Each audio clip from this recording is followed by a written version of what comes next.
Hello, my name is Ionis. In this video tutorial, we are going to take a step further by using the NOT gateway.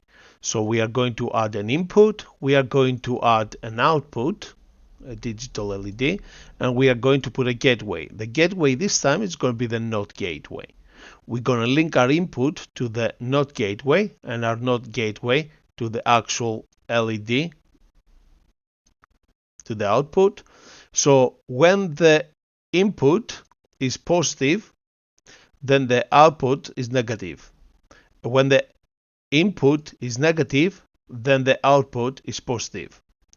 Let's go to the code now, and let's basically develop the code so we can actually understand what's going on here. So this is the preview. In the previous tutorial, we used the OR gateway. What we are going to do now, we are going to modify this code in such a way that basically will meet the criteria now for the NOT gateway. So the first few lines, we'll leave them alone. We only have one value, so the B value can actually go, and the B value can actually go from here as well, and the B value can go from here as well. Okay, so the next thing we need to do is basically go to the integer here, and we're gonna remove the OR, and we're gonna put NOT. We're also gonna use here, we're gonna change that to NOT.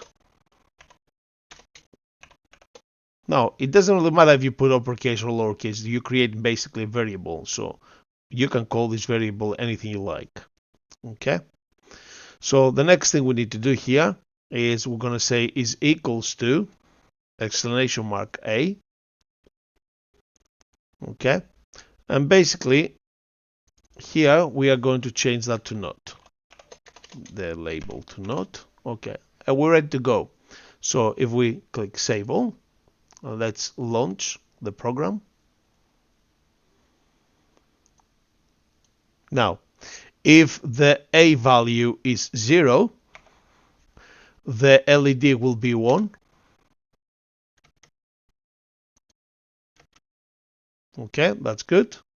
And if the if the A value is 1, then the output, the LED, will be off. So this is perfect. It's working fine now. So what I'm going to do, I'm going to also include the truth table into the description, as well as the previous video tutorials. I hope you've learned something new today. I hope you will be able to use these skills to create nice logic boards in the future. See you in the next video tutorial.